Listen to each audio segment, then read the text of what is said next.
नमस्कार, अपना एमपी देख रहे हैं आप। आपके साथ मैं हूं ललित प्रजापति। देश भर में आज भाई बहन के प्यार का त्योहार रक्षाबंधन धूमधाम से मनाया जा रहा है। पीएम आवास पर भी आज का रक्षाबंधन खास रहा। छोटी छोटी बच्चियों ने पीएम मोदी को राखी बांधी।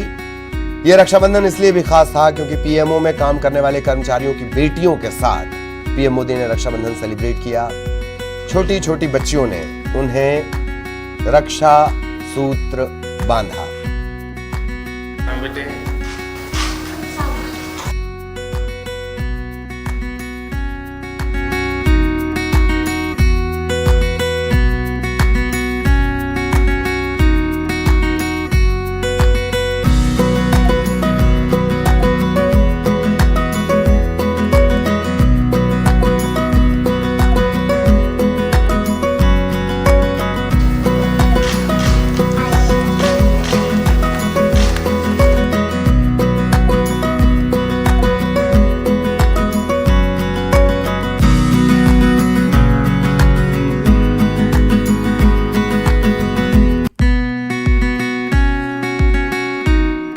पीएमओ में ये रक्षाबंधन प्रधानमंत्री के लिए भी खास।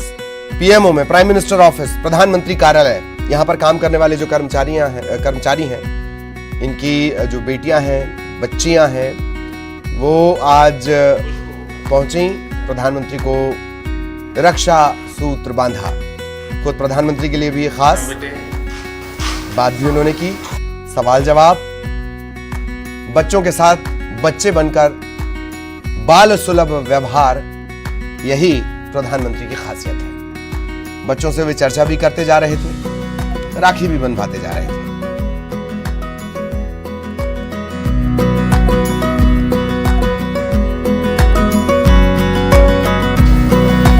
बाल सुलभ जिज्ञासाएं और प्रधानमंत्री को राखी बांधना निश्चित तौर पर ये सिर्फ इन बच्चों के जीवन की उपलब्धि नहीं, प्रधानमंत्री मोदी के लिए भी खुशी का मौका। ये सभी पीएमओ में काम करने वाले जो कर्मचारी हैं, उनकी बेटियां हैं, छोटी छोटी बच्चियां रक्षा सूत्र बांधने पहुंची। प्रधानमंत्री मोदी को उन्होंने राखी बांधी। अनूप गुप्ता दिल्ली से हमारे सहयोगी इस वक्त हमारे साथ जुड़े हुए हैं। अनूप, पीएमओ में रक्षाबंधन जितना बच्चियों के लिए खास उपलब्धि भरा, उतना ही प्रधानमंत्री के लिए भी एक बेहतरीन और हमेशा याद रहने वाला लम्हा। अनूप, बिल्कुल स्पेशल तरीके से प्रधानमंत्री नरेंद्र मोदी ने जो उनका आधिकारिक आवास है 7 LKM, वहां पर रक्षाबंधन का पर्व मनाया है। उस जो आवास है उनके, वहां पर जो प्यून काम करते हैं, जो काम करने वाले, बागवानी में काम करने वाले लोग होते हैं, काम करते हैं, उनकी जो लड़कियां हैं, उनके साथ रक्षाबंधन का पर्व प्रधानमंत्री नरेंद्र मोदी ने मनाया है। एक तरह से विशेष कह सकते हैं प्रधानमंत्री नरेंद्र मोदी का ये अंदाज है, क्योंकि समय समय पर हमने देखा है कि इस तरह के कुछ अलग तरीके से वो पर्व को मनाते हैं। कभी आपने देखा होगा कि किसी त्योहार पे वो बॉर्डर पे चले जाते हैं, फौजियों के साथ वो पर्व मनाते हैं। आज का दिन इसलिए विशेष रहा कि जिस आवास में रहते हैं, वो उसी आवास में वहां पे काम करने वाले जो कर्मचारी, जिन पर अगर आमतौर पर देखा जाए तो ध्यान भी नहीं दिया जाता है, उनके जो वहां पर उनकी जो बेटियां हैं, उनके साथ पर्व मनाना ये वाकई इस पर्व को बहुत खास बना देता है। जी, वाकई इस पर्व को खास बना देता है। बहुत बहुत शुक्रिया आपका अनूप, इस तमाम जानकारी के लिए।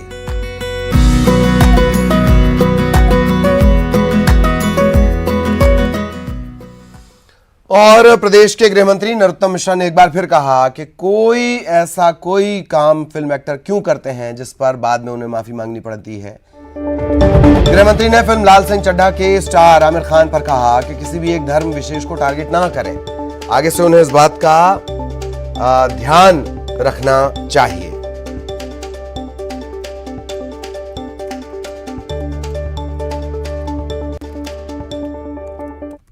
आमिर खान जी सहित बाकी जो भी कलाकार हैं, उन सबसे निर्माता निर्देशक हैं उन सबसे एक निवेदन है कि माफी मांगने जैसी स्थिति क्यों बनती है। आप क्यों किसी एक धर्म विशेष को टारगेट करके, सॉफ्ट टारगेट मान के इस तरह के फिल्मांकन करते हैं कि आपको माफी मांगनी पड़े। हमेशा इस बात का ध्यान रखना चाहिए किसी धर्म विशेष के प्रति उपहास की विषय वस्तु भविष्य में दूर दूर तक ना आए और इसके बारे में निर्माता निर्देशक और आमिर खान जैसे लोग गंभीरता से विचार करें।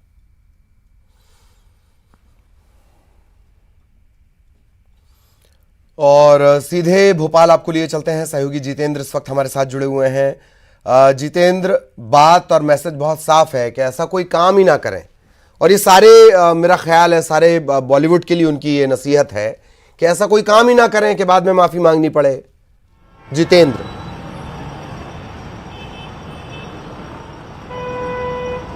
बिल्कुल ललित, अगर बात करें तो गृह मंत्री ने साफ संकेत दे दिए हैं उन फिल्म निर्माताओं को और खास तौर पर आमिर खान को।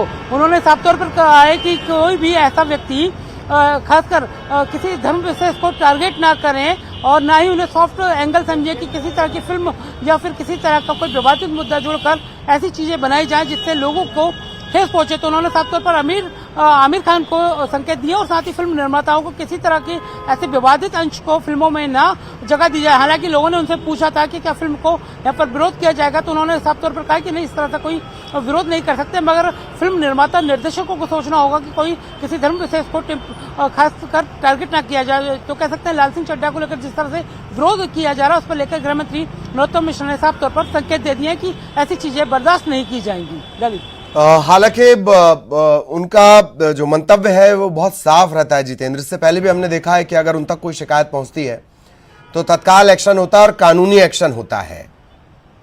जितेंद्र,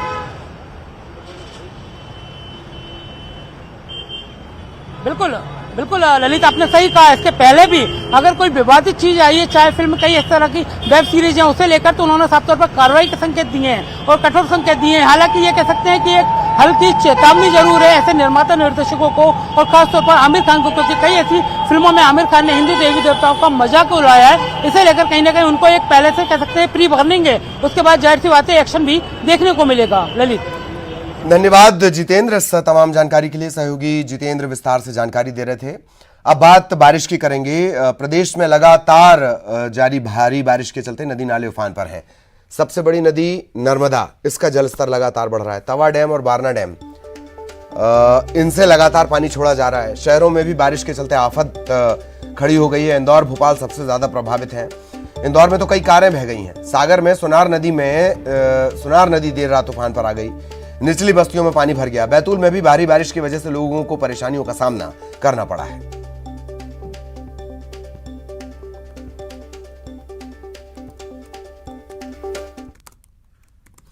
और प्रदेश में 2 दिन से लगातार हो रही बारिश के चलते नदी नाले उफान पर हैं। कई बांधों का गेट खोलकर पानी छोड़ा जा रहा है। आगरमालवा के कुंडलिया डैम के गेट खोल दिए गए हैं। उज्जैन और आसपास के इलाकों में हो रही भारी बारिश के चलते क्षिप्रा उफान पर है। नदी के किनारे जो मंदिर थे, घाट पर जो मंदिर थे, वो जलमग्न हो चुके हैं। इसके बाद दिन में तेजी से नदी का पानी और बढ़ना शुरू हुआ। बाढ़ की वजह से नदी के किनारे रहने वाले लोगों को तत्काल सुरक्षित जगह पर पहुंचाया गया है। तवा बांध से पानी छोड़ा जा रहा है। खंडवा में इंदिरा सागर बांध का जलस्तर 260 मीटर पहुंच गया। इंदिरा सागर बांध के गेट खोलने पड़े हैं।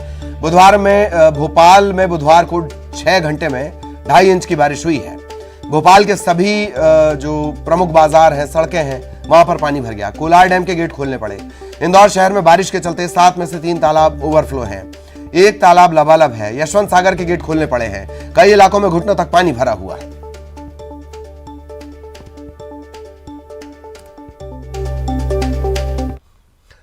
इधर भोपाल में लगातार हो रही बारिश के चलते सभी झीलें भर गई हैं। भोपाल में जो झीलें हैं, झीलों का शहर, वो भर गई हैं। कलियासोत के 2 गेट खोलने पड़े हैं और इसके बाद लोग बड़ी संख्या में, चूंकि इस तरह से बारिश, इतनी ज़्यादा बारिश कई सालों बाद हो रही है और यही वजह है कि जब बांध के गेट खुले तो लोग इन्हें देखने पहुंचे।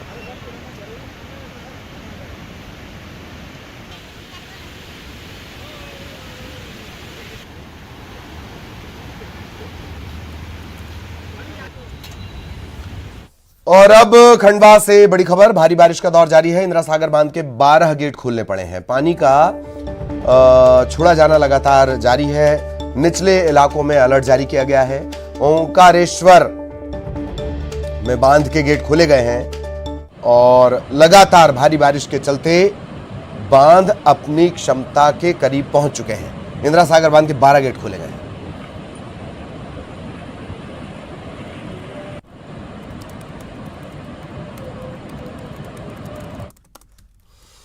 खबर आगर मालवा से, जहां कुंडालिया डैम के 11 में से 10 गेट खोलने पड़े हैं। कुंडालिया डैम काली सिंध नदी पर बना हुआ है। काली सिंध भी उफान पर है अलग अलग जगहों में लगातार भारी बारिश के चलते, और यही वजह है कि 11 में से 10 गेट खोलने पड़े हैं। बड़ी मात्रा में पानी छोड़ा जा रहा है। निचले इलाकों में अलर्ट किया गया है। लगातार बारिश के चलते डैम का जलस्तर बढ़ता जा रहा था।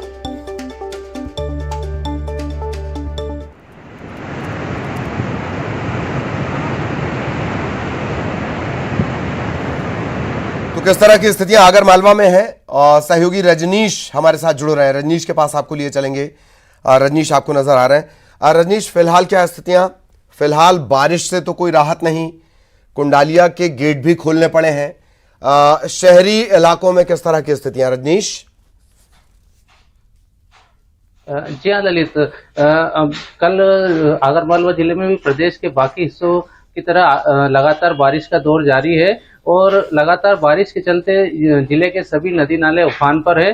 बात करें यदि बांधों की, तो क्षेत्र का सबसे बड़ा कुंडालिया डैम है, उसमें भी लगातार जलस्तर बढ़ता जा रहा है, और इसी कारण जो उसके 11 में से 10 गेटों को 400 मीटर तक खोलना पड़ा है, जिसके चलते काली सिंध नदी में काफी तेज बहाव अब देखने को मिल रहा है। और प्रशासन द्वारा भी लगातार जो निचले इलाके हैं उनमें अलर्ट जारी किया गया है। लोगों से अपील की जा रही है कि जो उफनते नदी नालों से दूर रहें, ताकि किसी प्रकार के हादसे से बचा जा सके।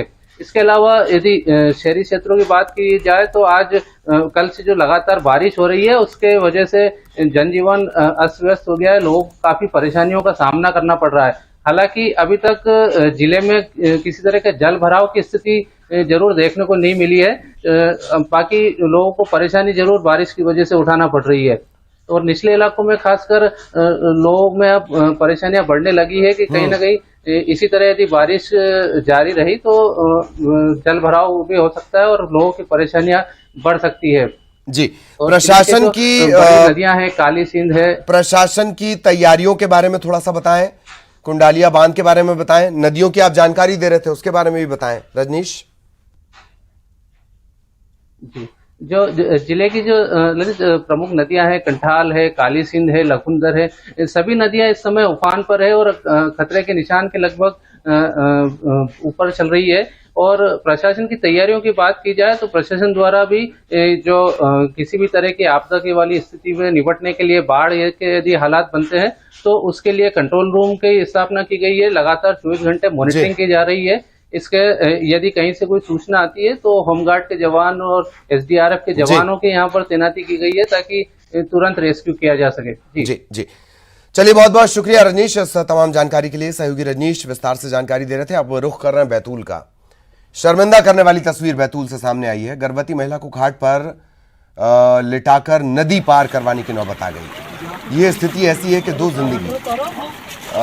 जिंदगियों को बचाने के लिए कई जिंदगियां दांव पर लगानी पड़ी, और इस तरह से नदी पार कराई गई है। देख लीजिए आप, कमर तक, सीने तक पानी, और उसके बाद इस जामुनढाना का ये पूरा मामला है।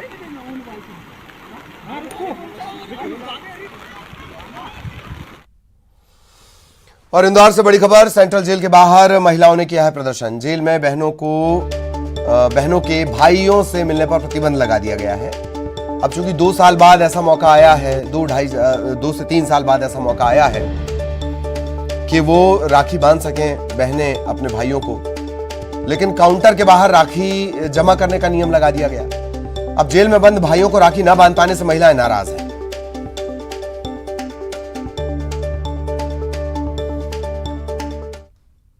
खबर ग्वालियर से, जहां ग्वालियर नगर निगम सभापति चुनाव में कांग्रेस पार्षदों ने क्रॉस वोटिंग की है। भोपाल पीसीसी मुख्यालय इस क्रॉस वोटिंग की शिकायत पहुंची है। कांग्रेस ने इसकी जांच के लिए 2 सदस्यीय दल बनाया है। पूर्व मंत्री मुकेश नायक और महेंद्र सिंह चौहान क्रॉस वोटिंग की जांच करेंगे। 1-2 दिन में ग्वालियर पहुंचेंगे दोनों नेता और जांच के बाद पीसीसी चीफ को रिपोर्ट सौंपेंगे।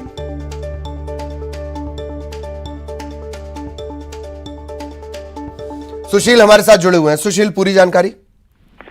बिल्कुल, देखिए, ग्वालियर नगर निगम में हाल ही में सभापति चुनाव संपन्न हुआ था। इसमें कांग्रेस के सभापति उम्मीदवार को 1 वोट से हार का सामना करना पड़ा था। बीजेपी को 34 वोट मिले थे, कांग्रेस को 33 वोट मिले थे।